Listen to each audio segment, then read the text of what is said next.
You know what really grinds my gears? When elite pedophile networks get the heavily redacted treatment while working class folks get their entire lives digitally strip searched for a traffic violation. The files smell like bureaucratic cowardice, that specific stench of institutional rot mixed with expensive legal paper and the sweat of lawyers frantically wielding black sharpies. You can almost taste the desperation in your mouth, that bitter coating of plausible deniability that powerful men have been forcing down America's throat for decades. 4 datasets, hundreds of images, thousands of redactions. And what do we get? Pictures of Bill fucking Clinton with Kevin Spacey, birthday cakes with the birthday blacked out, and photos of men whose faces are covered for no reason. Repository here. The scene is this: the just released what they're calling the Epstein files. 4 datasets of evidence from Jeffrey Epstein's island, properties, and activities. Dataset 1 contains hundreds of images of his properties: workout rooms, artwork, the banal architecture of a pedophile's paradise. Dataset 2 shows Epstein with other people: Clinton, Spacey, Richard Branson, alongside CDs labeled Walter Cronkite, with no actual Cronkite images. Dataset 3 mixes thumbnails with victim statements, describing how Epstein paid for their clothes, housing, and schooling from a young age, grooming them across continents. Dataset 4 is documents: subpoenas, phone records, fax records, grand jury testimony. Everything is so heavily redacted, you couldn't convict a ham sandwich. The reasonable man adapts himself to the world. The unreasonable one persists in trying to adapt the world to himself. Therefore, all progress depends on the unreasonable man. George Bernard Shaw. But what happens when the unreasonable men are the ones running the world, and they've adapted the justice system itself to protect their access to children? When transparency becomes state theater. Let me paint you a picture of what accountability looks like when you're rich enough to buy silence from beyond the fucking grave. The claim is simple. DOJ released the Epstein files to provide transparency and justice for victims. Authorities promised answers. The media breathlessly covered the dump of evidence that would finally expose the network of powerful men who enabled, participated in, and profited from Epstein's systematic sexual abuse of minors. Except, and I cannot stress this clusterfuck enough, what they released is a curated performance of disclosure designed to satisfy public curiosity while protecting every single motherfucker who matters. The receipts. What's visible? Pictures of Clinton with Spacey. Already known, already ignored. Victim statements describing grooming patterns, with names and identifying details redacted. Photos of men with their faces blocked out for no reason. Grand jury testimony that is completely, entirely, top to bottom redacted. A second grand jury testimony about clerical errors, completely unredacted and useless. What's hidden? Driver's license records mentioned in subpoenas, phone records with actual phone numbers visible. The actual content of grand jury testimony that could establish criminal conspiracy. The faces of men in photographs who aren't famous enough to be already identified. Which birthday is being celebrated in a photo, even though the date September 17th, 2007 is right fucking there. We live in a world where the people who should be held accountable aren't, and the people who shouldn't be are. Starhawk. This is institutional protection masquerading as public disclosure. This is the state saying, here's your evidence, while handing you a stack of papers that are 90% black fucking boxes. The douchebag consistency of elite impunity. Here's where this shit show goes from bad to fucking catastrophic. The redactions themselves reveal the system's priorities. They'll show you nude images of victims, with the nudity redacted. They'll show you victim statements, with names and details redacted. They'll show you photos of powerful men, with faces redacted. But they won't redact the fact that these photos exist. They won't redact the victim's trauma. They won't redact the knowledge that there's evidence of criminal conspiracy that you're simply not allowed to see. The pattern reveals.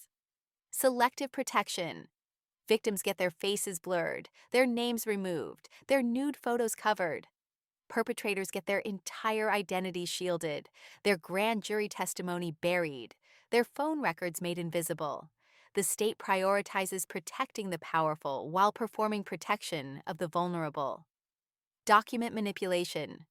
A grand jury testimony about actual crimes? Completely redacted. A grand jury testimony correcting two clerical mistakes? Perfectly visible. The choice of what to hide isn't about privacy. It's about culpability. Absurd inconsistencies. They black out which birthday, but leave the date visible. They redact men's faces in photos while leaving their bodies visible. They provide driver's license subpoenas with every identifying detail removed, making them useless for understanding investigative targets. Translation. The state is showing you just enough to prove something happened while hiding everything you'd need to prove who did it. Here's where my stomach turns itself inside fucking out.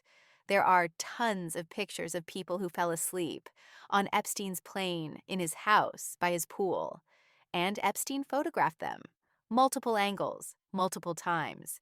Like a predator documenting vulnerability. You can feel it in your bones, that cold recognition of what those photos mean. The sound of a camera shutter in a quiet room where someone trusted enough to close their eyes. The weight of being documented without consent, cataloged like specimens. That's the texture of control, soft and insidious and utterly violating. The worst thing about being lied to is knowing you weren't worth the truth. Jean-Paul Sartre.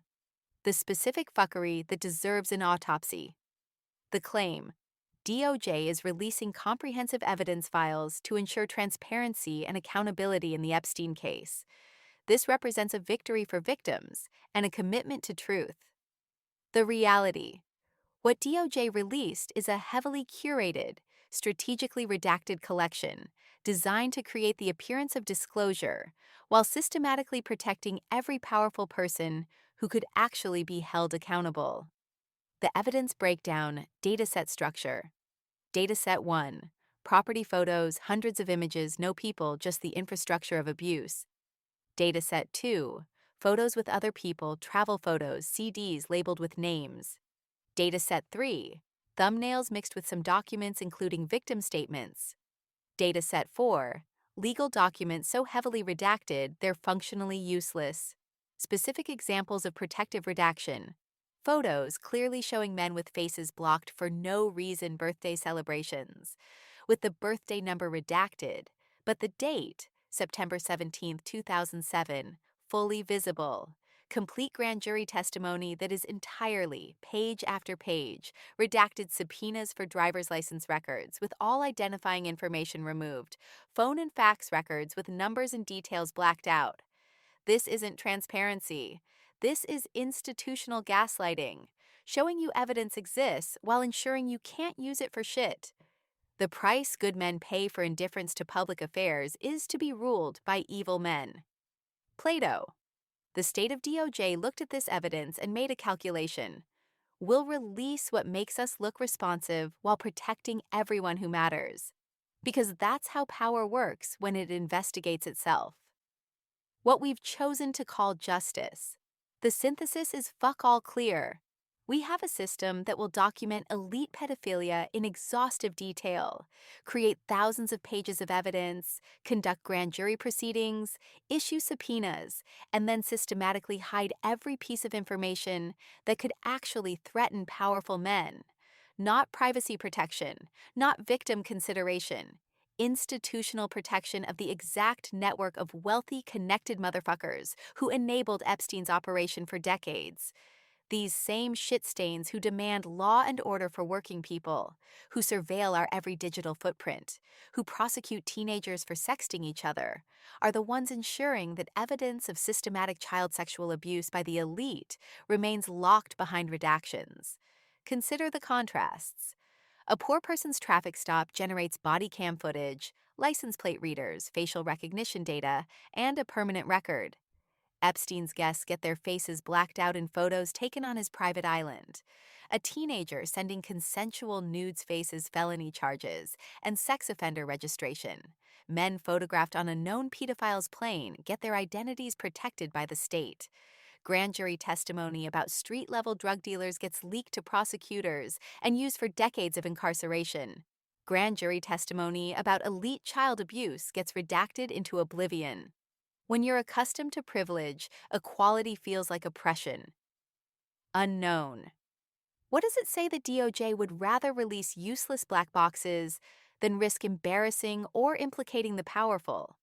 What does it say that transparency means showing victims their own trauma documentation while hiding perpetrator identities? What does it say that we have evidence of a systematic international child abuse network? And the state's response is to perform disclosure while ensuring no one powerful faces consequences. The stain will leave. The files smell like bureaucratic cowardice. That specific stench you can't wash out. Tomorrow, another state will release another comprehensive file dump that protects the powerful. Another set of lawyers will redact another grand jury testimony. And the same goddamn masses will call it progress, because at least something was released. But that's not how it has to be. That's just how it is when we've collectively decided that elite impunity matters more than justice for children. The question isn't whether these files prove Epstein had powerful friends. We already fucking knew that. The question is whether we're willing to accept a system where evidence of elite pedophilia is treated with more institutional care and protection than the victims themselves, where the state will show you proof that crimes occurred while systematically hiding who committed them, where transparency means black boxes and redacted faces, and where justice for children is subordinated to comfort for the powerful. The files are open, the faces are covered, and the system that protected Epstein while he was alive is protecting his network now that he's dead.